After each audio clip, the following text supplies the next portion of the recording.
하나님 말씀 누가복음 11장입니다. 누가복음 10장입니다.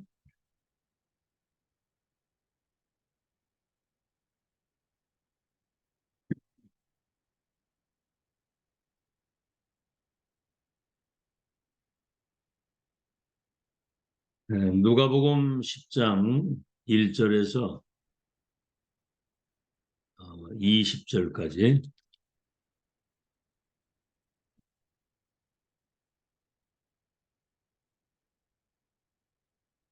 누가복음 10장 1절에서 20절 합독하겠습니다. 시작.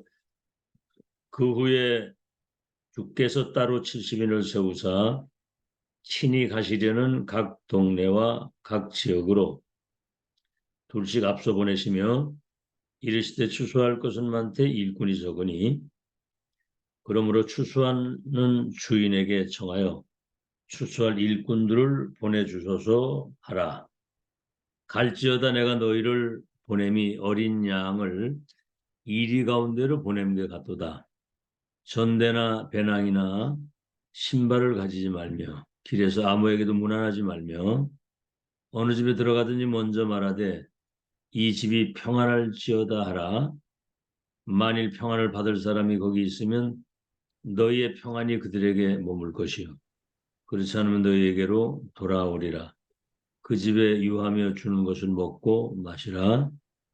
일꾼이 그 삭슬을 받는 것이 마땅하니라. 이 집에서 저 집으로 옮기지 말라. 어느 동네에 들어가든지 너희를 영접하거든 너희 앞에 차려놓는 것을 먹고 거기 있는 병자들을 고치고 또 말하기를 하나님의 나라가 너희에게 가까이 왔다 하라. 어느 동네에 들어가든지 너희를 영접하지 아니하거든 그 거리로 나와서 말하되 너희 동네에서 우리 발에 묻은 먼지도 너희에게 떨어버리노라. 그러나 하나님의 나라가 가까이 온 줄 알라 하라. 내가 너희에게 말하노니 그날의 소돔이 그 동네보다 견디기 쉬우리라. 화 있을진저 고라시나 화 있을진저 베세다야. 너희에게 행한 모든 권능을 두로와 시돈에서 행하였더라면 그들이 벌써 베옷을 입고 제에 앉아 회개하였으리라. 심판때 두로와 시돈이 너희보다 견디기 쉬우리라. 가버나움아 네가 하늘에까지 높아지겠느냐? 음부에까지 낮아지리라. 너희 말을 듣는 자는 곧 내 말을 듣는 것이요 너희를 저버리는 자는 나를 저버리는 것이요 나를 저버리는 자는 나 보내진 이를 저버리는 것이라 하시니라. 70인이 기뻐하며 돌아와 이르되 주여 주의 이름이면 귀신들도 우리에게 항복하더이다. 예수께서 이르시되 사탄이 하늘로부터 번개같이 떨어지는 것을 내가 보아노라. 내가 너희에게 뱀과 전갈을 밟으며 원수의 모든 능력을 제어할 권능을 주었으니 너희를 해칠 자가 결코 없으리라. 그러나 귀신들이 너희에게 항복하는 것으로 기뻐하지 말고 너희 이름이 하늘에 기록된 것으로 기뻐하라 하시니라 그랬어요. 오늘은 초대교회 70인 제자운동이 제목입니다. 초대교회 70인 제자운동.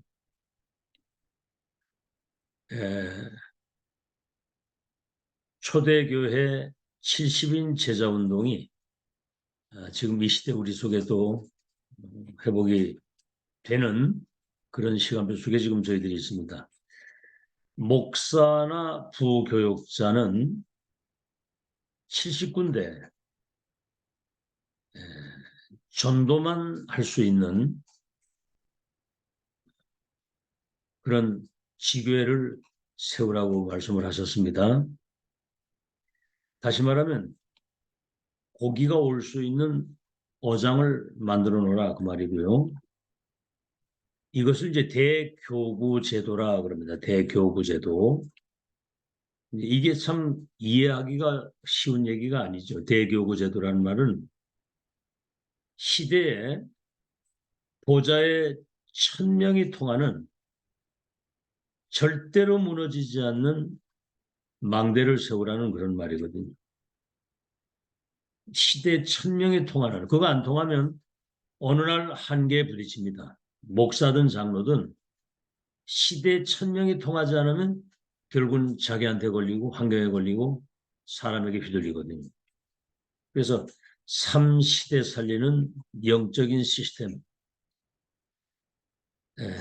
두 번째, 장로와 중직자는 그 산업을 가지고 70군데 영향을 끼칠 수 있어야 된다.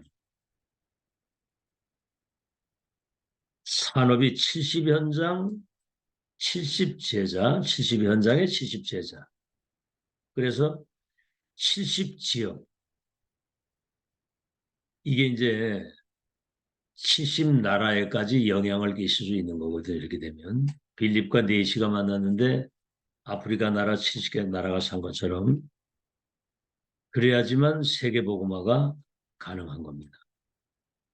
그래서 현장 교회를 세우라. 목회자, 중직, 부교역자는 대교구제도, 장로와 중직자는 현장 교회, 현장에 복음의 깃발을 들고 정말 생에 마치는 날까지 다음 세대까지 연결되어지는 절대 시스템 세우라는 거죠. 그래야 세계복음화 가능한 거고. 렘넌트는 237을 바로 준비해야 됩니다. 237. 모든 것을 237에 포커스를 맞춰야 되죠. 왜냐하면 영적 문제 속에 있는 사람들이 갈 데가 없거든요. 237 나라에. 참 이 복음 가지고 있는 이게 기적이거든요. 그래서 세계교회, 237을 살릴 수 있는 세계교회를 세우는 이걸 하나님이 이걸 다 현장에 준비를 해놓은 거예요. 요셉 한 사람이 가니까 전 세계에 복음화가 되는 시스템이 세워지는 다 바벨론 포로로 끌려간 렘넌트 한 명 통해서 127도의 하나님 섬기는 그런 시스템을 세운 것처럼. 자, 서론입니다. 그럼 렘넌트는 무엇부터 해야 되느냐? 렘넌트는 서밋의 삶을 먼저 세팅하라는 거죠. 왜? 서밋이 될 거니까. 2, 3, 7, 5천 종족 살리는 서밋으로 세워놨기 때문에 서밋의 삶을 세팅하라는 거죠. 지금 이 훈련 속에 있는 이유가 2, 3, 7 치유 서밋의 영적 그릇을 갖추는 시간표거든요. 그럼 어떤 서밋을 갖춰야 되느냐? 세 가지입니다. 예, 첫째는 보좌의 서밋이 되어야 되는 겁니다. 보좌의 서밋. 그래서 작년에는 헤브니 파워, 헤브니 탤런트, 헤브니 미션인데 올해는 드로니 파워, 드로니 탤런트, 드로니 미션. 보좌에서 주시는 영적인 힘을 가지고 첫째, 세상 나라, 사탄의 나라를 하나님의 나라로 바꿀 수 있어야 돼요. 그래서 반복되는 얘기지만 마태복음 12장 28절에 예수님이 내가 성령의 능력을 힘입어 귀신이 떠나가는 걸 보거든 하나님 나라가 임하리라 하나. 지금 세상 나라를 사탄의 나라가 장악하고 있거든요. 그래서 렘넌트의 세계관입니다. 이게. 두 번째, 공중 권세 잡은 자를 결박시킬 수 있어야 돼요. 사단이 렘넌트 발 앞에 무릎 꿇게 되거든요. 지금 이게 시공간을 초월해서 세계를 멸망시키잖아요. 세 번째, 그래서 렘넌트는 보좌의 배경과 그 능력을 기도 속에서 누릴 수 있어야 되는 겁니다. 왜냐하면 영적 전쟁인데 이건 이긴 전쟁인데 보좌의 배경과 그 능력으로만 이거 기도 속에서 이거 누릴 수 있는 거거든요. 그것이 이제 보좌의 서밋입니다. 보좌의 것 가지고 세상 나라 사탄 나라를 하나님의 나라로 바꾸고 공중 권세 잡은 자가 완전히 복음 가진 렘넌트 그 빛 앞에 무릎 꿇게 되는 두 번째입니다. 서밋의 삶을 살아야 됩니다. 서밋의 삶, 이걸 누리는 거거든요. 서밋의 삶을. 그래서 세 가지입니다. 지금 이 복음과 언약의 말씀이 편집해야 되는 거예요. 각인시키는 것이고요. 이게 이제 편집되고 각인이 되면 두 번째는 이제 기도 속에서 이게 설계가 되는 거거든요. 편집된 것이 내게 이제 나의 것으로 설계가 되어야 되는 거거든요. 그러면 현장을 변화시킬 수 있는, 디자인할 수 있는.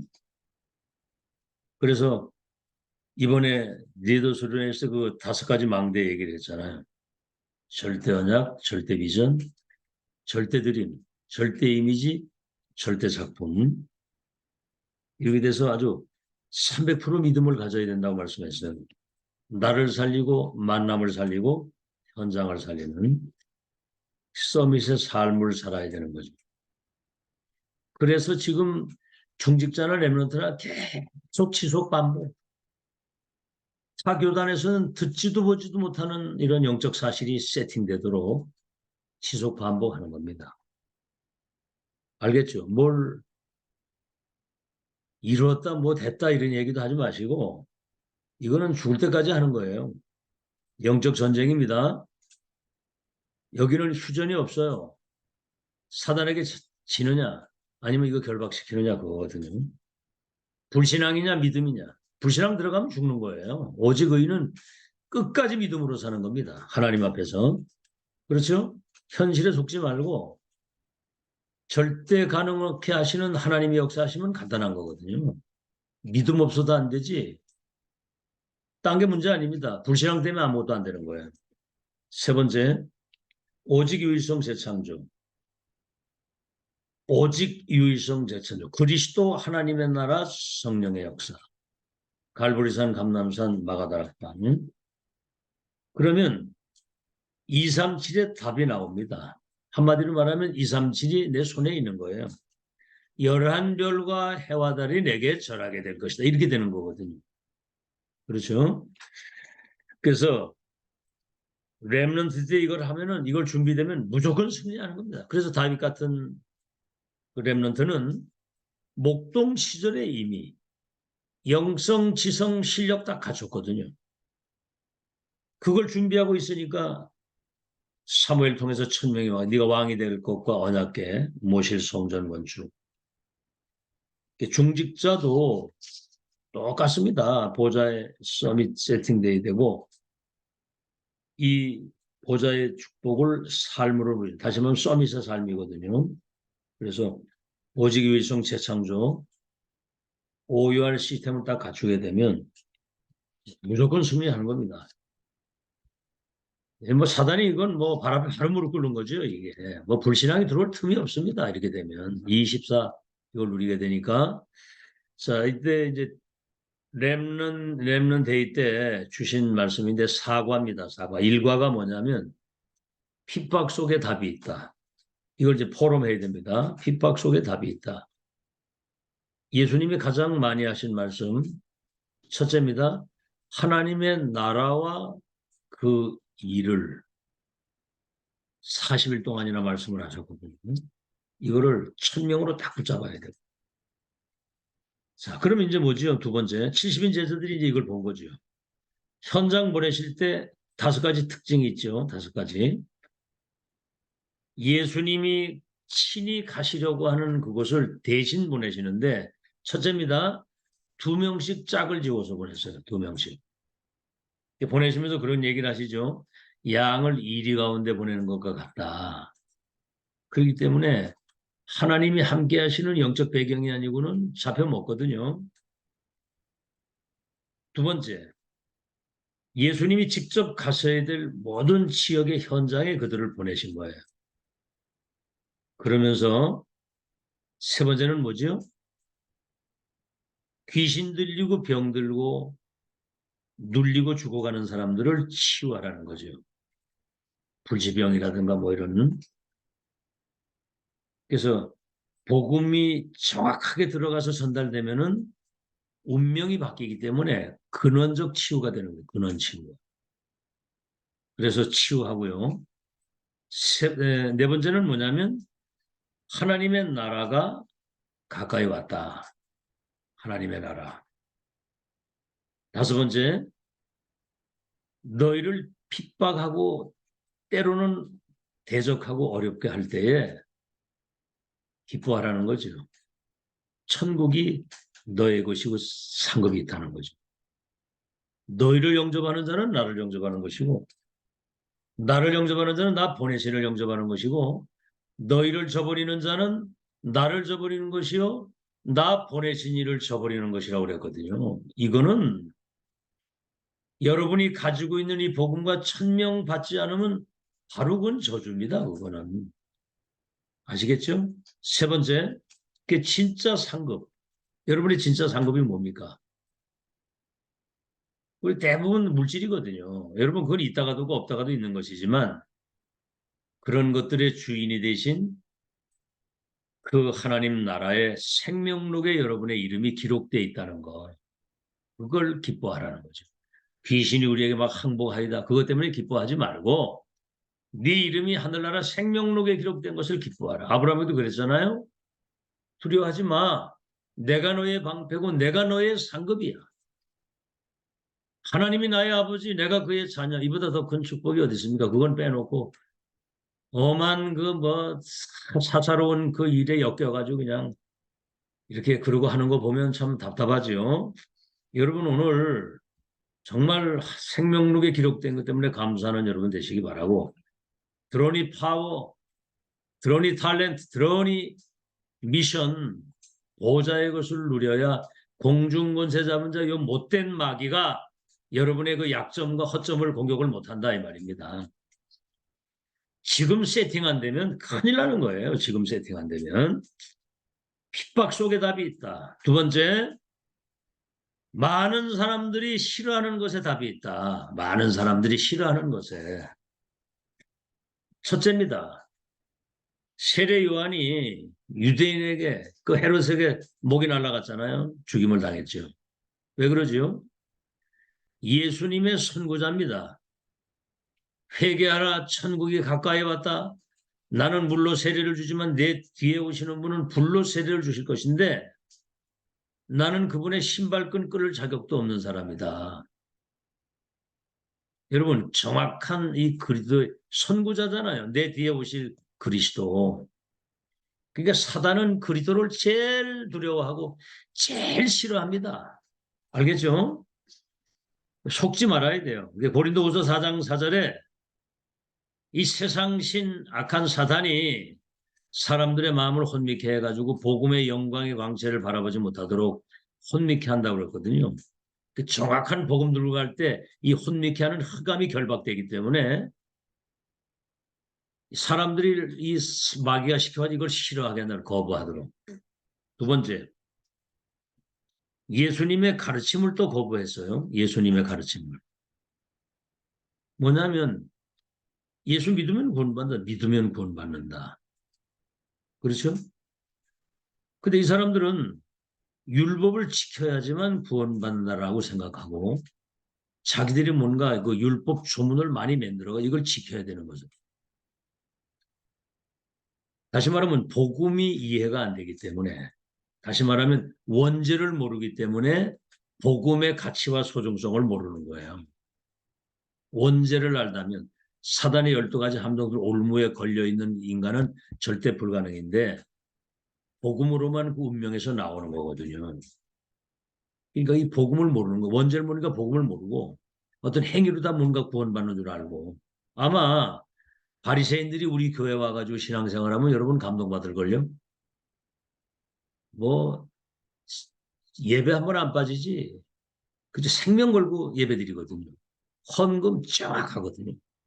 바르게 살거든요. 여러분 아무리 발라도 인간의 의를 가지고는 이 운명에서 못 나와요. 하나님 그 제일 싫어하는 겁니다. 십자가에 피 흘리시고 죽으신 그리스도의 의를 입어야 우리가 의인이 되는 거거든. 세 번째, 그래서 여러분 오직 그리스도라 해야 됩니다. 한 분으로 충분하고 완전하고 만족해야 돼요. 세 번째, 안식일을 다르게 지켰거든요. 이 사람들은 안식일을 생명 걸고 지키는 거 아직은. 근데 안식일 날 예수님은 귀신 들리고 병든 자 그들을 치유하시고 살리시는 생명을 살리셨거든요. 참 근데 안식일에 왜 귀신을 쫓아내고 병을 고치느냐 이러고 대들잖아요. 그러니까 이게 복음이 아닌 다른 어떤 사상이나 이런 거 딱 들어가면 골치 아픈 겁니다. 믿음 들어가기 전에 불신앙이 먼저 들어가서 일이 안 되는 거예요. 복음 들어가기 전에 어떤 율법이 먼저 들어가 뭔가 이상하죠. 이건 가르치도 않아도 그렇게 사단이 그렇게 시키거든요. 네 번째, 예수님이 왜 귀신을 내어 쫓으셨느냐?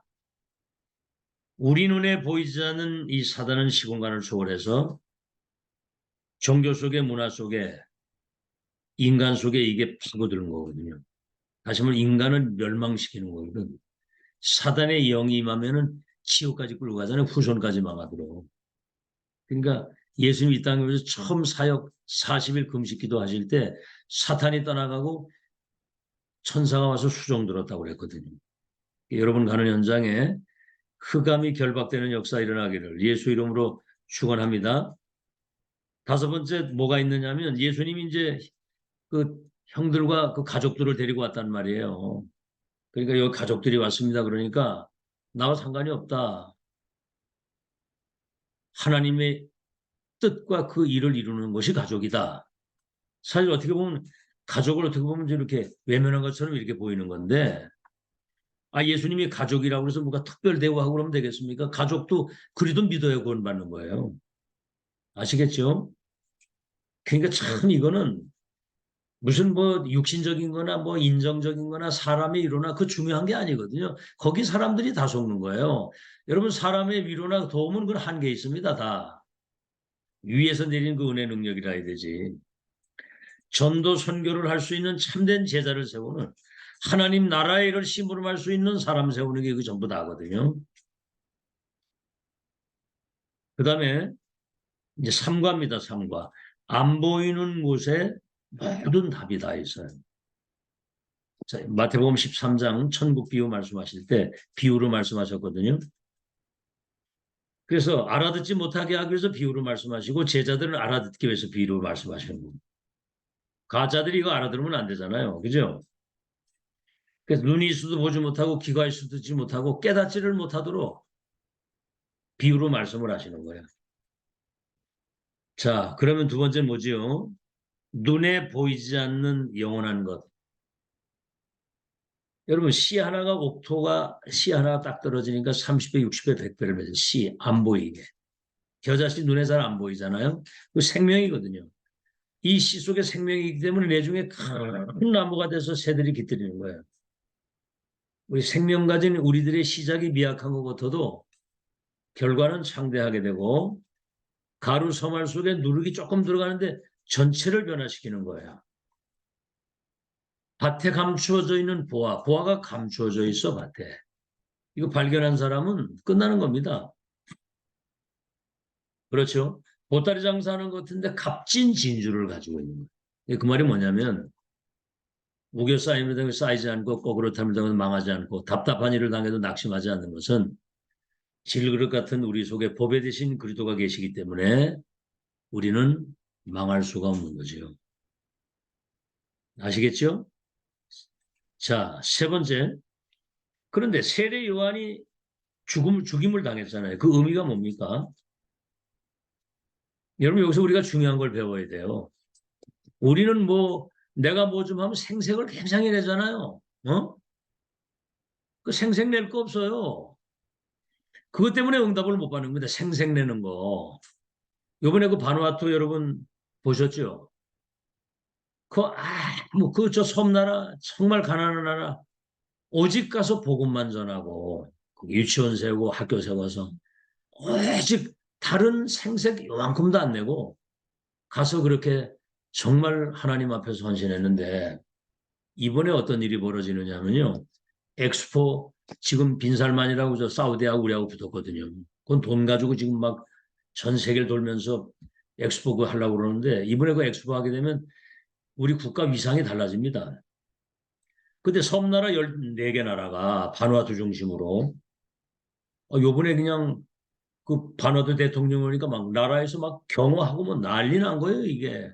부산시장이 찾아와가지고 목사님 도와달라고 그러고 한 표거든요. 그 14개 그 섬나라고 영향을 끼치고 있으니까. 세례 요한이 죽을 때 예수님이 하신 말, 여자가 낳은 자 중에 이보다 큰 자가 없다. 그 사람 뭐죠? 세종놈이다, 세종놈. 세종로라는 말은 세수한다는 말이거든요. 뭘 씻는 건데, 얼굴 씻는 게 아니라 발을 씻는 노예라 그 말이에요. 발을 씻는 노예. 근데 자기는 예수님 신발끈을 풀을 자격도 없는 노예라 그 말이에요.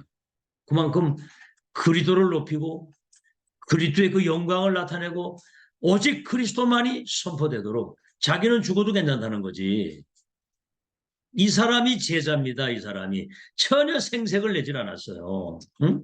나라고 하는 게 없어요. 뭐가 그렇게 나가 대단합니까? 12가지 운명 속에 사단의 종살이다 지옥 갈 수밖에 없는 운명을 예수님이 보혈 피 흘려서 우리를 구원해 주시고 우리를 살려서 영원한 생명을 주시고 전도자의 삶을 사도록 은혜를 주셨는데 뭐가 나가 그렇게 중요합니까? 알겠습니까? 죽든 살든 내게 이만이 그리스도의 영광을 나타내고 이 비밀을 누리고 전달할 렘넌트와 제자를 세우는 일이 우리 인생의 전부지. 그런 교회 하나 남기고 가는 거지. 알겠죠? 이 답이 안 들어가면 상황 따라 환경 따라 분위기 따라 손해이익 따라 감정 따라 자존심 따라 사람이 흔들리는 거거든요. 그런 제자는 아무 쓸모가 없어요.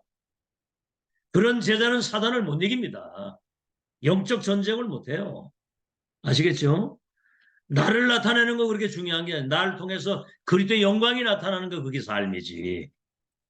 그래서 예수님은 마지막입니다. 사과는 예수님의 치유입니다. 예수님의 치유.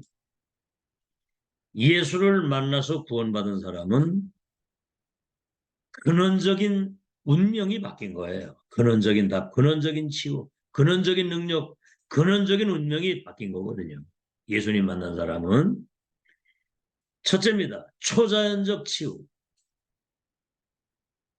죽은 자가 살아나고 벙어리가 말을 하고 소경이 눈을 뜨고 안절뱅이가 일어나고 귀머거리가 귀가 열리고 이 불치병이잖아요.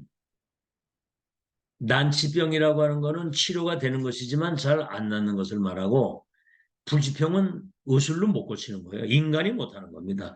초자연적, 근원적 치유, 근본 운명을 신분을 배경을 주인을 바꿨다는 거죠. 두 번째입니다. 여기 보면 이제 바리새인들은 그리스도를 계속 비난하는 겁니다. 이게 사단에게 잡힌 인간은 그렇거든요. 왜? 자신들이 가지고 있는 전통과 자기들의 어떤 제도 이거하고 안 맞기 때문에 여기 이름 선입견이 굉장히 무서운 겁니다. 저 나사렛 무슨 선한 것이 날 수 있겠냐 나사렛에서 목수의 아들이 아니냐 그랬거든요. 여러분도 인간관계 이렇게 하실 때 그 어떤 선입견을 가지고 함부로 판단하거나 그렇게 속단하고 그러면 안 돼요. 아무리 사람이 꺼벙해 보이고 별거 아닌 것도 하나님이 그 한 영혼을 통해서 하실 일이 있다니까. 알겠죠? 각기 자신의 위치와 그 역할을 잘 한번 뒤다보세요. 응? 자, 그런 걸 여러분이 잘 보면서 선입견, 나사렛 목수의 아들이 아니야. 이 사람들은 율법을 지킴으로 구원받는다고 하는 이런 엄청나게 틀린 것들이 들어가요. 자기 어떤 전통이나 제도. 우리도 그렇잖아요. 자기 나름대로 어떤 경험과 체험된 이 선입견이 무서운 거예요. 그러니까 사마리아 아무도 안 가는 거야, 거기. 그래서 믿음으로 구원받는다는 사실이 이해가 안 되는 거예요. 원죄를 모르기 때문에. 그래, 이 운명 속에 있는 사람이 무슨 선행을 가지고 노력을 가지고 율법 지킨다고 구원받겠습니까? 예수 그리스도를 믿음으로 이 운명에서 나와야지. 그래서 정말 하나님의 궁율과 은혜를 받은 사람의 특징이 뭐죠? 그 가나안 여인 세 번째. 예수님, 내 딸이 흉악한 귀신들로 고통당해 고쳐주십시오. 그랬더니 예수님이, 어? 자녀들이 먹는 떡을 개에게 줄 수가 없다. 그런 말씀을 했어요. 그랬더니 가나안 여인이 뭐라고 하냐면, 개들도 그 아들이 먹는 그 상에서 떨어지는 부시럭을 먹지 않습니까? 근데 이 사람 고백이 중요합니다. 다윗의 자손 예수요 그랬거든. 응? 아브라함과 다윗에게 언약하신 메시아 주님이 그 그리스도 아니십니까? 주 예수 그리스도만이 우리 인생의 문제를 해결할 수 있으시니 치유해 주시옵소서 그 얘기거든요. 네 믿음대로 될지어다 그랬거든요. 소경 바디메오 예수님 가시는데 막 소리 지르는데 뭐라고 그랬습니까? 다윗의 자손 예수요. 그러니까 제자들이 야 시끄럽다 좀 조용히 해라 막 말렸거든요. 가만둬라. 내가 너에게 뭘 해주길 원하느냐. 주님 앞을 보길 원합니다. 그 앞에 고백이 주 다윗의 자손 예수 그리스도요. 나를 긍휼히 여기요. 여러분 기도 중에 최고의 기도가 긍휼히 여기시옵소서 나를 불쌍히 여기시옵소서. 그렇죠. 그게 여러분 최고의 기도입니다. 하나님의 긍휼이 임해야 돼요 우리가. 뭔 우리가 의의가 있습니까? 어? 자 그래서 그런 사람들이 근원적인 구원받았다는 말은 운명, 근원적 운명과 모든 게 다 바뀐 거예요. 신분이 배경이 다 바뀌는 거야. 근원적 치유란 얘기죠. 자, 그래서 여기 결론에 흩어진 제자들에 대한 메시지를 결론으로 얘기를 했어요. 흩어진 제자들, 70인 제자들. 그래서 특히 그 렘넌트들은 남은 자, 순례자, 정복자입니다. 남은 자, 언약의 바톤을 이어가고 복음을 회복하고 보좌의 능력을 회복해서 예수님 재림하는 날까지 정말 이 복음동 지속할 수 있는 시스템을 남기는 그 사람이 남은 자거든요. 순례자는 뭐요? 1000명 전달하고 가는 거예요. 이게 우리의 마지막 사명입니다. 1000명 전달하는. 정복자는 뭐죠? 세상 나라 하나님 나라를 사탄 나라를 하나님의 나라로 바꾸는 흑암을 무너뜨리는 이 정체성을 아는 사람은 이유 없습니다. 핑계 없어요. 어떤 문제와도 상관없습니다. 이거는. 아시겠죠? 흑암이 우리 발 앞에 무릎 꿇게 되는 영적 서밋의 축복이 남아있기 때문에 그래서 이 렘넌트와 이 70인 제자는 세 가지를 볼 수 있어야 된다는 거죠. 결론. 첫째, 사람들의 현장. 사탄의 12가지 운명 속에서 지금 죽어가고 있거든요. 요즘에 보세요. 마약에, 칼부림에, 사람들이 그 영적 문제로 인해서 오는 정신병이 막 터지는 거예요. 메시지 답입니다. 정신병 시대, 재앙 시대 온다고 그랬거든요. 여러분 이때 첫째 여러분을 그리스도의 대사, 사도들의 대사입니다. 다시 말하면 사도적인 사명을 가진 그리스도의 대사라 그 말이에요. 사탄의 세력을 꺾을 왕, 죄와 저주를 영원히 없앨 제사장, 지옥배경에서 나오도록 길을 여는 선지자. 어마어마하죠. 그 입에서 여러분 감사밖에 나올 게 없어야 됩니다. 알겠죠? 이 의미를 안다면. 두 번째, 이 복음과 시대의 천명을 현장에 전달하는 주님의 대사입니다. 주의 사자라고 말이죠. 목회자를 주의 사자라고 그러잖아요. 하나님 말씀을 전달하는 사람. 여러분이 현장에 주의 사자입니다. 어마어마하죠? 세 번째는 뭡니까? 그래서 그 이름이 생명록에 기록되어 있다는 거예요. 생명록에. 하나님 나라의 일을 심부름하도록 생명록에 이름을 기록해 놨다는 거야. 두 번째, 미래 현장입니다.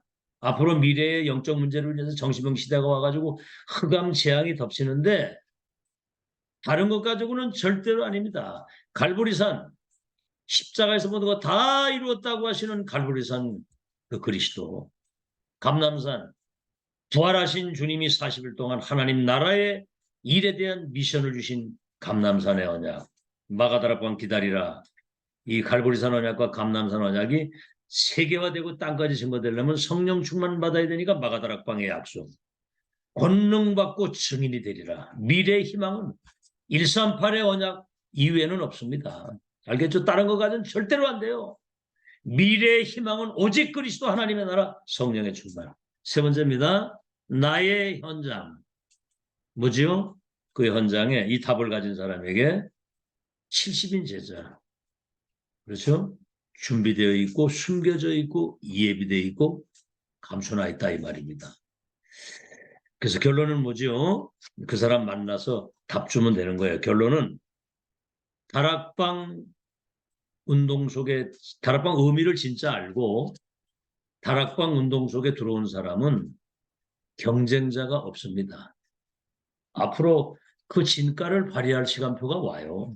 지금은 뭐 매일 뭐 듣다 보니까 그 말이 그 말인 것처럼 별 감동을 못 받는데 그 말이 그 말이 아니거든요. 생명 있는 사람은 이 말씀이 비수처럼 생명처럼 내게 다가와요.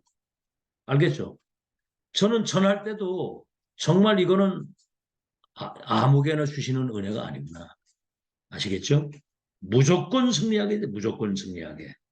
그 사실을 여러분 아시고 70인 제자운동, 70인 제자의 그 응답을 남은 생에 누리고 가는 여러분 되시기를 예수 이름으로 축원합니다.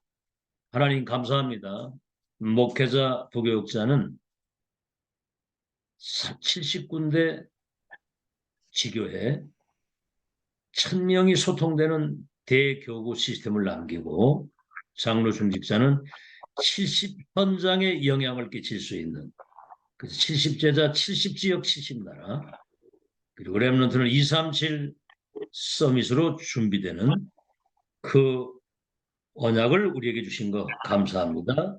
그래서 보좌의 서밋을 세팅하고 보좌의 축복을 삶으로 누리며 오직 일성 재창조의 확실한 답을 가지고 전도자의 삶을 살아가도록 은혜 주신 것을 감사합니다.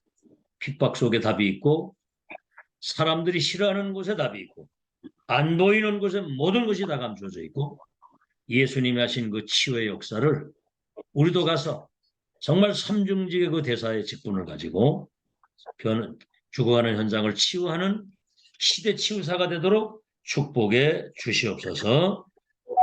예수 그리스도 이름으로 기도하옵나이다. 네.